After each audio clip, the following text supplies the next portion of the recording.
नमस्कार साथियों, मैं जिग्नेश मेवानी 2 अप्रैल के दिन राजस्थान के जयपुर में युवा आक्रोश रैली में पार्टिसिपेट करने के लिए आ रहा हूं। अब तमाम साथियों को अपील है, यदि आप सचमुच मान रहे हैं कि इस मुल्क में प्राइवेटाइजेशन यानी कि निजीकरण सारे हमारी सरकारी संस्थाओं और संसाधनों को लूट कर किसान और मजदूर के खिलाफ, आम आदमी और आम औरत के खिलाफ भाजपा की मोदी सरकार ने मोर्चा खोल दिया है।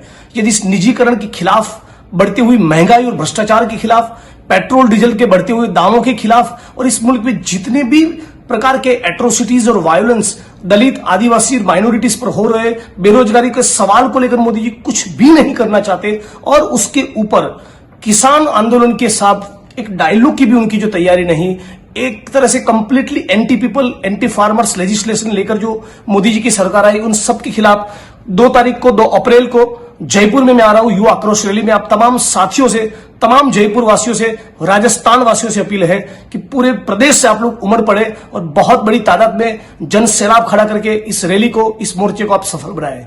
जय भीम, इंकलाब जिंदाबाद। डेमोक्रेटिक भारत पर ताजा तरीन खबरों को देखने के लिए सब्सक्राइब करें हमारा चैनल।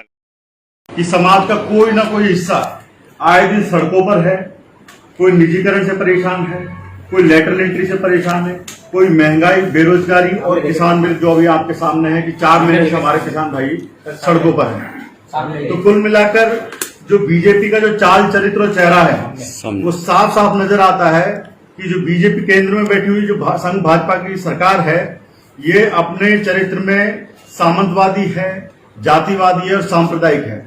आप शुरू से इनका कार्यक्रम देख लीजिए। ये लोग, इन्होंने जिस तरीके से बेतरतीब अभी निजीकरण कर रहे हैं ये लोग बात, अभी तक तो ये था कि जो घाटे में जो हमारी जो सरकारी कंपनी चल रही है उनको बेचा जाएगा। अब ये रेलवे, बैंकिंग, LIC, इनको तमाम बड़ी बड़ी कंपनियों को औने पौने दामों पर इनको बेचा जा रहा है, अपने जो कॉर्पोरेट घराने जो इनके मित्र हैं उनको। इससे देश की संपत्ति को नुकसान तो है ही, साथ में जो हमारे समाज का कमजोर तबका है जो इनमें नौकरियां पाता था आरक्षण के माध्यम से भी, उनको इससे दुगना नुकसान है। अभी ये सब लोग लाभ और हानि के सिद्धांत पे बताते हैं, लेकिन मैं आपको बताता चलूं कि जो हमारे जो सरकार ने जो बड़ी भूमिका चुनी थी सरकारी क्षेत्र की कंपनियों को लगाने की, मिक्स्ड इकोनॉमी को हमने चुना था, तो उसका केवल लाभ कमाना उद्देश्य नहीं था। उसका उद्देश्य हमारा आधुनिकीकरण और आत्मनिर्भरता के साथ साथ इसमें समानता और समृद्धि भी एक बहुत बड़ा, खुशहाली भी एक बहुत बड़े इसके उद्देश्य थे। क्योंकि इनसे हमारा जो विषमता जो यहाँ पे समाज में है कि उसको समता कैसे लाई जाए, आम जनजीवन को खुशहाली कैसे लाई जाए, ये भी एक बहुत बड़े इनके महत्वपूर्ण उद्देश्य थे।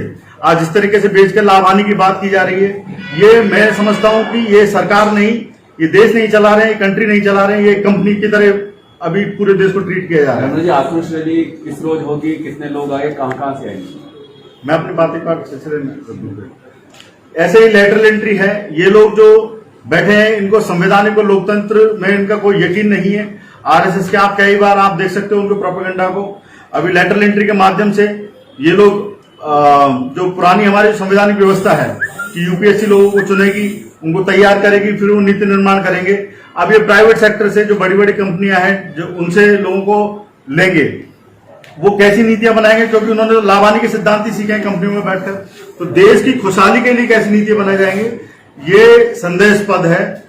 इसके अलावा अभी जिस तरीके से आप देख रहे हैं कि बेरोजगारी का स्तर, बेरोजगारी की समस्या हमारे देश में पहले से ही काफी गंभीर है, लेकिन जो कोरोना काल, जो लॉकडाउन का काल है, इसमें जैसा कि आपको मालूम है कि छोटे मोटे उद्योग धंधे सभी उजड़ गए।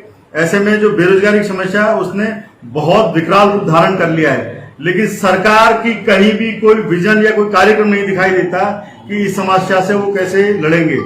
उल्टे वो अभी जनता के जेब में पैसे डालने के बजाय वो काम कर रहे हैं जनता के जेब से कैसे पैसा निकाला जाए। अभी मैं आपको महंगाई की बात करूं, जैसे पेट्रोल डीजल की बात करें, अभी इंटरनेशनल मार्केट में क्रूड ऑयल का रेट $60 पर बैरल है, जो कि अपने न्यूनतम स्तर के आसपास ही है। लेकिन आप देखोगे कि अभी हमारे देश में जो पेट्रोल डीजल की कीमत सभी 90 रुपए से ऊपर चल रही है, 95 से ऊपर। तो इस तरीके से तो हमारी जेब में पैसा रुकेगा नहीं, बल्कि पैसा निकाल लिया जाएगा। ये कहते हैं कि ये सारी सप्लाई चेन पे काम करना चाहते हैं। जब जनता की जेब में पैसा ही नहीं होगा, जब डिमांड ही नहीं क्रिएट होगी, लोग खरीदारी नहीं कर पाएंगे, तो इंडस्ट्री कैसे बूम करेंगे। तो ये हमारे सोचने का विषय है। किसान बिल की आप बात कर रहे हैं, लफाजियां उसमें लिखी जाती हैं, ड्राफ्ट कर दिया जाता है अच्छे अच्छे। इन्होंने तो बोला था कि किसानों की दुगनी आय हो जाएगी, क्या हुई? क्या नहीं हुई। ऐसे ये बोल रहे हैं कि इसका नुकसान नहीं होगा, लेकिन मैं आपको बता दूं, जब एलपीजी की पॉलिसी को स्वीकार किया गया था उसके बाद कारीगर जातियों के जो छोटे छोटे जो कुटीर उद्योग थे बिल्कुल ही तबाह हो गए। आज वो जो स्वामित्व की जो छोटे छोटे उद्योग चलाते थे आज वो नेट लेबर बन चुके हैं। तो इसी तरीके से किसानों का भी हाल हो सकता है। और ये जिस प्रकार की इनकी नीयत है, साफ साफ ये दिखता है कि ये किसानों को भी जो धन पशु हैं उनकी मेहरबानी पे छोड़ देना चाहते हैं। तो इन्हीं सब जो वर्तमान में जो मुद्दे हैं जिनको लेके पूरे देश में आमजन में आक्रोश फैला हुआ है, उन्हीं मुद्दों को लेके हम युवा आक्रोश रैली कर रहे हैं आने वाले 2 अप्रैल को। किस तरह से आयोजन होगा, कितने लोग आएंगे, किस तरह से आगे देखिए वो तो परमिशन के हिसाब से ही है। अब मोदी जी लाख लाख की रैली कर रहे हैं तो छोटी मोटी रैली हम भी कर ही लेते हैं। कितने लोग शामिल होंगे रैली ऐसा कोई में? अनुमान नहीं लगा सकते। हमने तो पूरे प्रदेश से कॉल दिए। तो क्या मैसेज देना चाहेंगे रैली के जरिए, क्या करेंगे आप? रैली के जरिए यही मैसेज हम विरोध दर्ज कराना चाहते हैं कि हमको 1 साल से तो लॉकडाउन के अंदर बंद कर रखा, तो इसका मतलब ये नहीं कि हम शांत है या हमें कोई दिक्कत नहीं है, ये सब कुछ ठीक है। हम ये मैसेज देना चाहते हैं कि हम आपकी इन नीतियों से सहमत नहीं है और ये आपको रोकना पड़ेगा। हमको सड़कों पर जितनी भी तादाद में उतर के इसे रोकना, विरोध दर्ज कराना पड़ा, हम करेंगे। तो इसमें युवा शामिल होंगे या और भी कोई आएगा? युवा नाम देखिए अभी जो भविष्य जिनका दाव पे लगाया है वो युवा है, तो युवाओं की ज्यादा जिम्मेदारी है कि वो आके अपने भविष्य को बचाएं। क्योंकि अभी तक हमारा झगड़ा केवल और केवल सामाजिक आर्थिक परिवर्तन जो था उसकी दर को बढ़ाने घटाने को लेकर था कि दर तेज की जाए, लेकिन अभी तो इन्होंने दिशा ही बदल दी है। पूरा अर्थव्यवस्था का संरचनात्मक इस तरीके से चेंज किया है इन्होंने। तो आने वाला समय हमें बहुत ही अंधकार में नजर आता है। तो युवाओं को ये बड़ी भूमिका निभानी पड़ेगी, ये अपनी जिम्मेदारी लेनी पड़ेगी। सर राजस्थान में आप रैली कर रहे हैं, राजस्थान में रैली करने का कोई आगे समझ नहीं आ रहा, क्योंकि यहाँ कांग्रेस की गवर्नमेंट है, आप भाजपा का विरोध जताना चाहते हैं। देखिए दिल्ली में अभी क्यों नहीं मैं चुना? किसान बिल के खिलाफ किसके खिलाफ रैली करूं? आप मुझे बताइए। मुझे किसान बिल को प्रोटेक्ट उनके विरोध दर्ज कराना है, किसके खिलाफ रैली की जाए? आप अभी युवा मैं कह रहा हूं कि किसान आर्टिफिशियल वाले हैं। कृत्रिम ढंग से पेट्रोल डीजल के दाम बढ़ाकर जो आर्टिफिशियली जो वो महंगाई बढ़ाई गई है, कोई भी दाल 100 रुपए किलो से कम नहीं है, तो मैं किसके खिलाफ रैली करूं? आप बताएं। मैं कह रहा हूं कि हमारे देश की अर्थव्यवस्था को दिशा देने में केंद्र की ज्यादा बड़ी भूमिका होती है, तो बेरोजगारी से जब लड़ने की बात आएगी तो मैं किसके खिलाफ रैली करूं? आप दिल्ली में आप क्यों मुझे नहीं- बताइए कि निजीकरण जो पूरे देश की जो बड़ी बड़ी कंपनी, सेंट्रलाइज कंपनियां हैं, बैंक है, LIC है, रेलवे है, इनको प्राइवेटाइज किया जा रहा है, इनके कर्मचारी रोज सड़कों पर आ रहे हैं। मुझे बताइए मैं इनको इस निजीकरण को रोकने के लिए किसके खिलाफ रैली करूं? ये बहुत आसान होता है इस चश्मे से देखने के लिए कि कांग्रेस है, प्रो कांग्रेस है, ये बीजेपी है।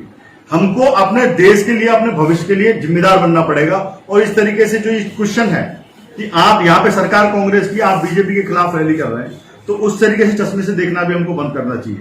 क्योंकि ये भविष्य आपका भी और हमारे कॉमन भविष्य है। आज जो 100 रुपए किलो, आप 100 रुपए लीटर का पेट्रोल भराते होंगे, एक राउंड इधर से घर से बाहर तक आए और 100 रुपए का पेट्रोल खत्म, तो जितना दुख मुझे होता है आपको भी होता होगा, क्योंकि आप भी कॉमन पर्सन है। आने वाले दिनों में क्या राजनीति में उतरेगी आपके जो युवा हैं सरकार के खिलाफ? नहीं, मैं बहुजन राजनीति से पहले भी जुड़ा हुआ हूं, अभी किसी पार्टी से जुड़ा हुआ नहीं हूं, लेकिन सामाजिक रूप से सक्रिय रहेंगे। और अभी पार्टी और या राजनीति उस तरीके से ज्वाइन करने का भी कोई विचार नहीं है। युवाओं को रहेगी या सिर्फ एक विशाल मास? ये पैदल मार्च नहीं है, ये एक जनसभा के रूप में है, जो कि दशहरा मैदान आदर्श नगर में होगी।